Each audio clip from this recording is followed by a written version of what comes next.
Good evening to all of you. Thank you for joining us on 13 Plus. I'm Mary Coleman. Hope you're having a great Monday evening so far. Well, the safety shield meant to protect Americans and vaccine makers against lawsuits and vaccine shortages is drawing a lot of scrutiny. Our national investigative team found thousands of Americans can't get straight answers from a federal program that evaluates pandemic injury claims. Here's national investigative reporter Chris Nakamoto. Any government program that's set up has so many ifs, ands, and buts associated with it that it can be a tremendous hurdle to get anything done.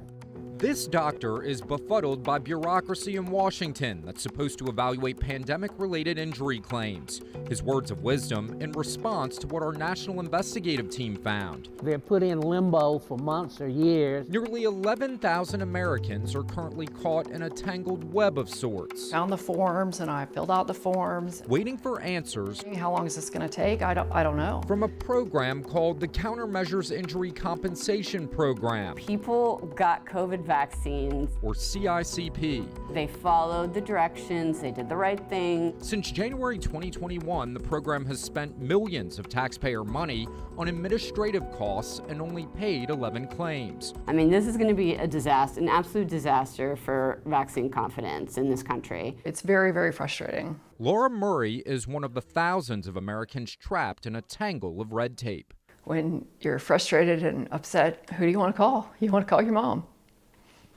And I don't have that anymore. She was a very special person, and she was taken away from me.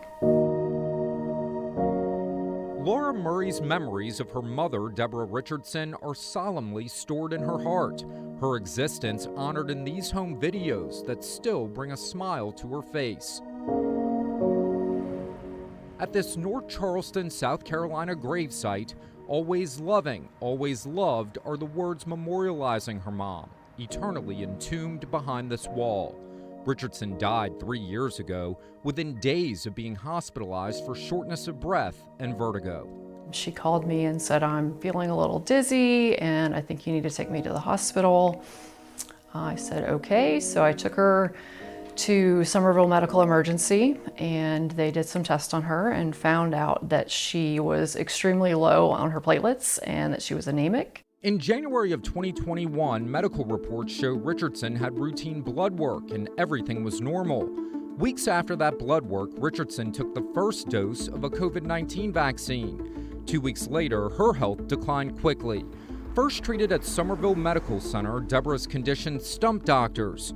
One doctor noted it should be reported as a possible vaccine-related adverse event. Doctors diagnosed Richardson with a life-threatening blood disorder where clots developed in her brain causing confusion and seizures. She was transferred to Trident Medical Center where physicians hoped plasma infusions would cure her condition. But the treatment didn't work. After burying her mom, Laura set out to file a compensation claim on her behalf, which turned into more tribulation. Her claim has been pending for 33 months. It's just difficult.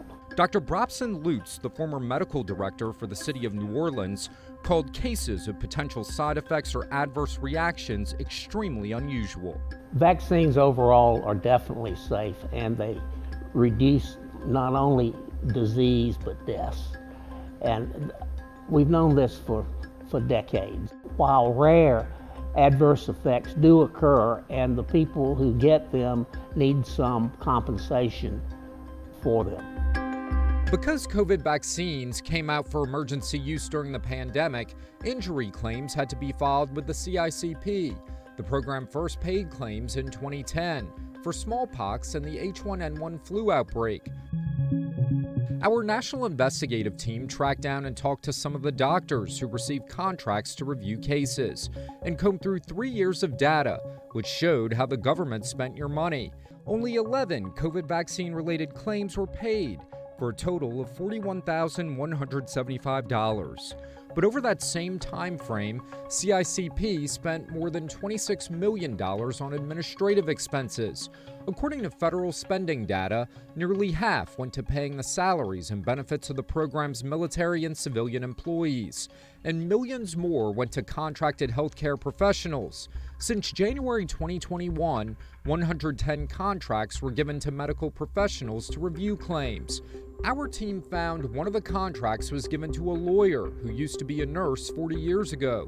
But in 2022, she was paid to review 9 cases and serve as an expert witness in 4 others. The total, nearly $90,000. Others receiving contracts were nurse practitioners, physician's assistants, and doctors. Several who talked to us on condition of anonymity told us they didn't even know the CICP existed before getting those lucrative contracts, which paid one doctor $24,000 to review a single case. Others we found were paid $17,000 for a single case, and on the low end, $13,000 for a single case. All of the doctors who agreed to speak to us defended the payments, calling the task to review the medical files daunting, some taking weeks to review. It boils down to leadership, and I just don't think effective leadership has been there.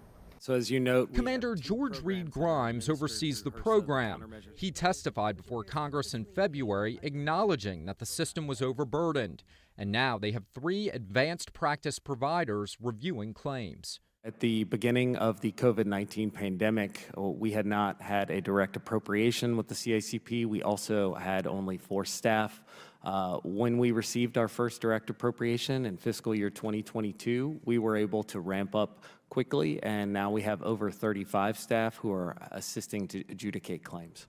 The U.S. Health Resources and Services Administration, which operates the CICP, and Dr. Grimes declined our request to be interviewed for this story. Investigate TV asked who reviews the claims after the medical professionals and who makes the determination on payouts. No response. This letter? Ann Toll is one of a handful of prominent vaccine injury lawyers across the nation. She's representing Laura Murray and believes the CICP is rife with problems, including the questions about who looks at doctor reviews. This is a program that is like operating like completely in secret. Like we don't even know who the people are that are reviewing these claims. And like, how's that possible? Because this is a government agency. Despite ramping up staffing, our investigative team crunched the numbers and found over a 3-year window, only 450 injury or death claims were sent for review. The agency only paying out 11. The data indicates Murray's mom's case is not among those that have been reviewed by those outside contractors. Murray calls it a slap in the face after waiting 3 long years for answers. She's kept copious notes since she first reported her mom's death to the government on March 24, 2021. She's called and emailed almost every month for the past 2 years and keeps getting the same automated responses. It's also frustrating for Murray and her lawyer because both have no trepidation about vaccines. I work in a veterinary clinic. I talk about vaccines and how good they are all the time. I get vaccinated. I have been vaccinated. As Murray continues her quest for answers, she's hoping her story prompts reform. And it does feel like they're just trying to say they're going to give up, they're not going to fight for this, and they're not going to get what they deserve. Will you ever stop fighting? No, of course not.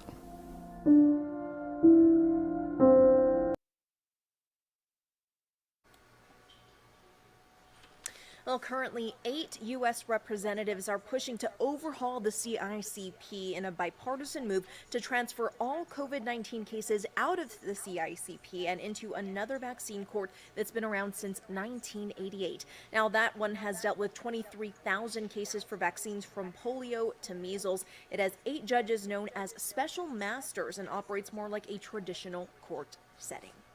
For now, we will leave you with the live look of the Tucson area. That sunset looking gorgeous tonight. We hope you'll join us for 13 News Live at 10 for more of your news and weather headlines. Have a good night.